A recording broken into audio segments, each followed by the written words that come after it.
ദൈവതിരുനാമത്തിന് മഹത്വമുണ്ടാവട്ടെ. Bible reading പ്രോഗ്രാമിൽ സംബന്ധിക്കുന്ന ഏവർക്കും കർത്തൃനാമത്തിൽ സ്നേഹവന്ദനം അറിയിക്കുന്നു. അപ്പോസ്തലപ്രവൃത്തികൾ 21 അധ്യായമാണല്ലോ ഇന്ന് നമ്മൾ വായിച്ച് ധ്യാനിക്കുന്നത്. വിശുദ്ധ പൗലോസിൻ്റെ യെരുശലേമിലേക്കുള്ള യാത്രയാണ് 1 മുതൽ 17 വരെയുള്ള വാക്യങ്ങളിൽ നമ്മൾ കാണുന്നത്. അദ്ദേഹം അവിടെ പോകാനായിട്ട് തുടങ്ങിയപ്പോൾ സോർ എന്ന പ്രദേശത്തിലെ ചില ശിഷ്യന്മാർ പരിശുദ്ധാത്മാ പ്രേരിതമായി പൗലോസ് അങ്ങോട്ട് പോകരുതെന്ന് ആവശ്യപ്പെട്ടു. എന്നാൽ അതൊന്നും കണക്കിലെടുക്കാതെ പൗലോസ് അവിടേക്ക് യാത്രയാവുകയാണ്. അങ്ങനെ അദ്ദേഹം ഫിലിപ്പോസിൻ്റെ ഭവനത്തിൽ ചെന്നെത്തുന്നതായി നമ്മൾ വായിക്കുന്നു. 8-9 വാക്യങ്ങൾ. ഈ ഫിലിപ്പോസ് എന്ന് പറയുന്നത് അപ്പോസ്തലപ്രവൃത്തികൾ 6 അധ്യായത്തിൽ നമ്മൾ നേരത്തെ വായിച്ചിരുന്നു. അപ്പോസ്തലിക കാലത്ത് ആദ്യമായി 7 പേരെ തിരഞ്ഞെടുത്ത് മേശയിൽ ശുശ്രൂഷിക്കുവാൻ ഭരമേൽപ്പിച്ച 7 പേരിൽപ്പെട്ട ഒരു ചെമ്മാച്ചനാണ് അദ്ദേഹം മുഖാന്തരമാണ് എത്യോപ്യക്കാരൻ ഷണ്ണൻ ദൈവത്തിൽ വിശ്വസിച്ചതും അദ്ദേഹത്തെ സ്നാനം കഴിപ്പിച്ചതുമായ സംഭവങ്ങളൊക്കെ ഇതിനു മുമ്പ് നമ്മൾ വായിച്ചിട്ടുണ്ട്. അദ്ദേഹമാണിത്. ആ ചെമ്മാച്ചൻ്റെ കൂടെയാണ് അവിടുത്തെ ആ ഭവനത്തിൽ ചെന്നുണ്ടായിരുന്നു. അദ്ദേഹത്തിന് കന്യകയായ 4 പുത്രിമാരുണ്ടായിരുന്നു. അവർ പ്രവചനവരമുള്ളവരായിരുന്നു. പഴയ നിയമത്തിലും ഇതുപോലെ ആ പ്രവചനവരമുള്ളവർ നമുക്ക് കണ്ടിട്ടുണ്ട്. ഒന്ന് മിരിയാം, ഒന്ന് പുറപ്പാട് 15:20, ദെബോറ, ന്യായാധിപന്മാർ 4:4. ഇവിടെയൊക്കെ നമുക്ക് ഇതുപോലെയുള്ള പ്രവചനവരമുണ്ടായിരുന്നവരെ പഴയ നിയമത്തിലും കാണാൻ സാധിക്കുന്നുണ്ട്. ഈ സമയത്താണ് ആഗബോസ് എന്നു പേരുള്ള ഒരു മനുഷ്യൻ പരിശുദ്ധാത്മ പ്രേരിതമായി അദ്ദേഹം ഒരു പ്രവചനം നടത്തുന്നുണ്ട്. പൗലോസ് ചെല്ലുന്നിടത്ത് അദ്ദേഹം ബന്ധനസ്ഥനാവും എന്ന്. പക്ഷെ അദ്ദേഹം പറയുന്നു, അപ്പോൾ പൗലോസ് പറയുന്നു, ഞാൻ ബന്ധനസ്ഥനാവുകയല്ല, കർത്താവിന് വേണ്ടി ബന്ധിക്കപ്പെടുവാനല്ല, മരിപ്പാനും ഞാൻ ഒരുങ്ങിയിരിക്കുകയാണ്. അതാണ് പൗലോസ് പൂർണ്ണമായ സമർപ്പണം. എന്ത് പ്രതിസന്ധികൾ വന്നാലും ദൈവനാമത്തിന് വേണ്ടി പ്രവർത്തിക്കുക, പ്രസംഗിക്കുക എന്നുള്ള അദ്ദേഹം എടുത്തൊരു തീരുമാനമാണ്. അപ്പം അദ്ദേഹത്തിൻ്റെ ജീവനേക്കാൾ വലുതായി ദൈവത്തെ സ്നേഹിച്ചതുകൊണ്ട്, യേശുവിനെ സ്നേഹിച്ചതുകൊണ്ടവർക്ക് മാത്രമേ അപ്രകാരം ഒരു തീരുമാനം എടുക്കുവാനും അത് പറയുവാനും സാധിക്കുകയുള്ളൂ. നമ്മളൊക്കെ നമ്മുടെ ജീവൻ്റെ സംരക്ഷണത്തിന് വേണ്ടിയാണ് ദൈവത്തെ പലപ്പോഴും നമ്മൾ വിളിക്കുകയും പ്രാർത്ഥിക്കുകയും ആരാധിക്കുകയും ചെയ്യുന്നത്. പക്ഷേ പൗലോസ് നേരെ തിരിച്ചാണ്. കർത്താവിന് വേണ്ടി ജീവൻ സമർപ്പിക്കാൻ അദ്ദേഹം തയ്യാറായിരിക്കുകയാണ്. 17 മുതലുള്ള വാക്യങ്ങൾ വായിക്കുമ്പോൾ ആ യെരുശലേമിലെ സഭയുടെ തലവനായ വിശുദ്ധ യാക്കോബും കശീശന്മാരുമായുള്ള സ്നേഹപൂർവ്വമായൊരു കൂടിക്കാഴ്ച കാണാം. വിശ്വസിച്ചവരായ 10,000 യെരുശലേമിലുണ്ടായി. സഭയുടെ അത്ഭുതകരമായൊരു വലിയ വളർച്ച അവിടെ സംഭവിച്ചു. പക്ഷെ അവർക്ക് പറ്റിയൊരു കുഴപ്പം, യഹൂദ പ്രമാണങ്ങളോടുള്ള മമത അവർക്ക് മാറിയിട്ടില്ല.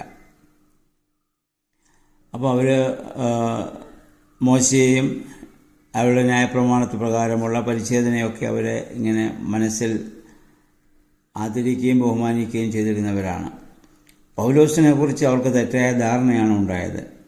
അവർ പൗലോസിനെക്കുറിച്ച് വിചാരിച്ചത് മോശയെയും ന്യായപ്രമാണത്തെയൊക്കെ ധിക്കരിക്കുന്നവനാണെന്നാണ്, പരിച്ഛേദനയ്ക്കെതിരായി സംസാരിക്കുന്നവനെന്നാണ്. അപ്പോൾ അതുകൊണ്ട്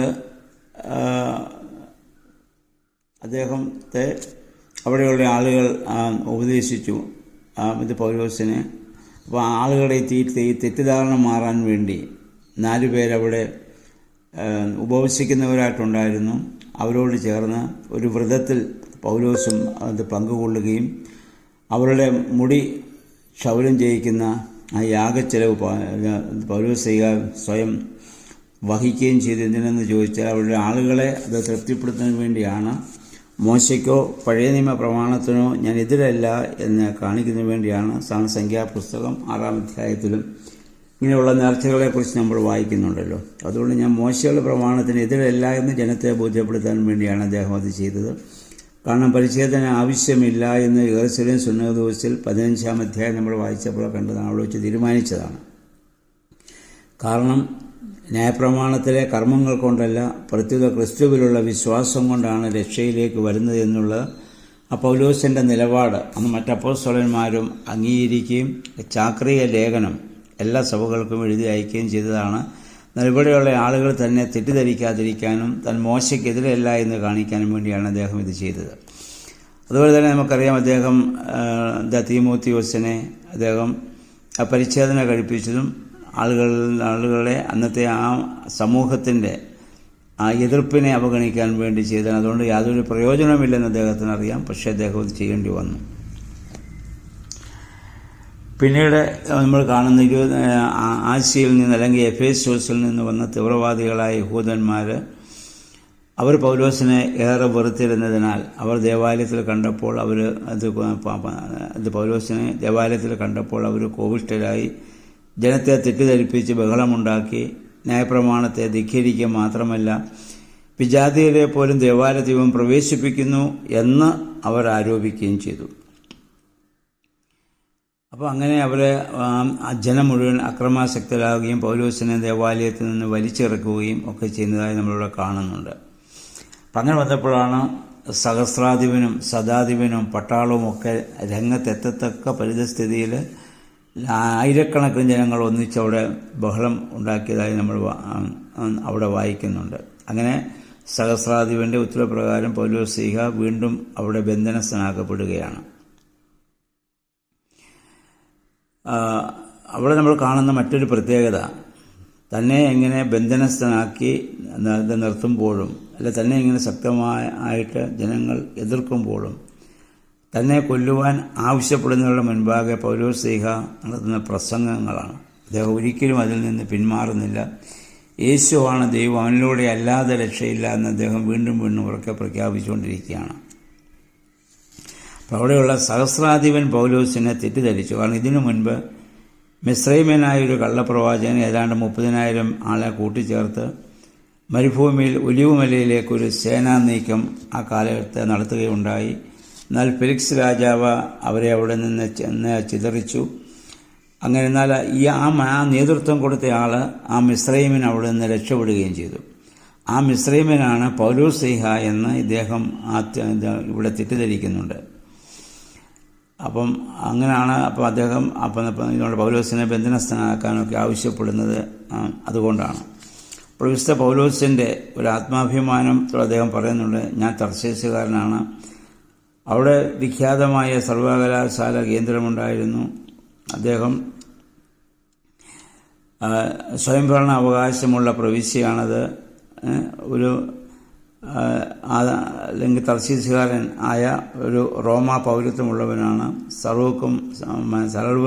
എല്ലാവരുടെയും മുൻപാകെ മാന്യൻ എന്ന സ്ഥാനമുള്ള ഒരു വ്യക്തിയാണ് അദ്ദേഹം. അപ്പം അതുകൊണ്ട് അദ്ദേഹത്തോട് അങ്ങനെ പറയുമ്പോൾ പിന്നീട് അത് മനസ്സിലാക്കുകയും പൗലോസിനെ അവിടെ നിന്ന് വിട്ടയക്കുകയും ചെയ്യുന്ന കാര്യം നമുക്ക് ഇവിടെ കാണാനായിട്ട് സാധിക്കുന്നുണ്ട്. അപ്പോൾ ഈ ഇന്നത്തെ 21-ാം അധ്യായത്തിലെ പൗലോസ്ലീഹായുടെ ധൈര്യപൂർവമായ ചില പ്രവർത്തനങ്ങൾ, കർത്താവിന് വേണ്ടി മരിക്കേണ്ടി വന്നാലും ഇതിൽ ഞാൻ പിന്മാറുകയില്ല എന്നുള്ള തീരുമാനത്തിലുള്ള പ്രവർത്തനത്തെയാണ് നമ്മൾ കാണുന്നത്. അപ്പോസ്തല പ്രവൃത്തികൾ ആരംഭിച്ചപ്പോൾ മുതൽ, അല്ലെങ്കിൽ ശൗലായിരുന്ന തന്നെ ദൈവം വിളിച്ച് പിന്നെ പൗലോസായതിനു ശേഷമുള്ള അദ്ദേഹത്തിൻ്റെ ധീരമായ ചില പ്രവർത്തനങ്ങൾ നമുക്ക് കാണാൻ പറ്റും. ആയതുപോലെ തന്നെ ആദിമസഭയിൽ ക്രിസ്തുവിന് വേണ്ടി ജീവിക്കുകയും പ്രവർത്തിക്കുകയും ചെയ്തവർ ഏൽക്കേണ്ടി വന്ന പീഡനങ്ങൾ നമുക്കിവിടെ കാണാൻ സാധിക്കും. നമ്മളൊരു കാര്യം ചിന്തിക്കണം, ഇപ്രകാരമുള്ള പീഡനങ്ങൾ ഇന്ന് സഭയിലുണ്ടായാൽ ഈ സഭയിൽ നമ്മളിൽ എത്ര പേരുണ്ടാവും?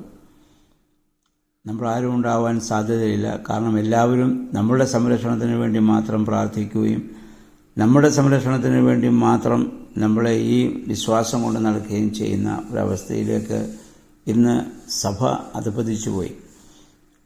കാരണം യേശുവിൻ്റെ നാമം പറയുന്നുണ്ടെങ്കിലും യേശുവിന് കാര്യമായ പ്രസക്തി സഭയിലോ സമൂഹത്തിലോ ഒന്നും ഇല്ലാത്തൊരു കാലഘട്ടത്തിലേക്ക് നമ്മൾ മാറുകയാണ്.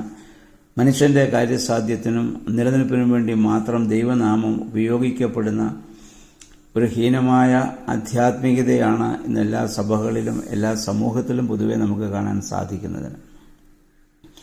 ഇതിന് വിരുദ്ധമായി കുറേയെങ്കിലും കർത്താവിൻ്റെ നാമത്തിൽ പീഡയേൽക്കുകയും വധിക്കപ്പെടുകയും ഒക്കെ ചെയ്യുന്നത് ഇതിന് പുറത്തുള്ള ചില ആളുകൾ, ചില രാജ്യങ്ങളിൽ ആൾക്കാർ ചെയ്യുന്നത് നമുക്ക് കാണാൻ സാധിക്കുന്നുണ്ട്. വിശ്വാസത്തിന് വേണ്ടി ജീവൻ വെടിയേണ്ടി വന്നിട്ടും അതിൽ അടിയുറച്ചു നിൽക്കുന്ന സിറിയ പോലുള്ള സ്ഥലത്തെ ചില വിശ്വാസികളെ നമുക്ക് കാണാൻ സാധിക്കുന്നുണ്ട്. നോർത്ത് ഇന്ത്യയിൽ അല്ലെങ്കിൽ ഒരുപാട് ദണ്ഡനങ്ങളും പീഡകളും ഏറ്റിട്ടും കർത്താവിന് വേണ്ടി പ്രവർത്തിക്കുന്ന അല്ലെങ്കിൽ സുവിശേഷകരായ ചില ആളുകളെ നമുക്ക്, ചില മിഷണറിമാരെ നമുക്ക് കാണാൻ സാധിക്കുന്നുണ്ട്. അവരൊക്കെ മാത്രമേ വാസ്തവത്തിൽ കർത്താവിന് വേണ്ടി ഇപ്രകാരമൊക്കെ ഇന്ന് ചിന്തിക്കുകയും പ്രവർത്തിക്കുകയും ചെയ്യുന്നുള്ളൂ.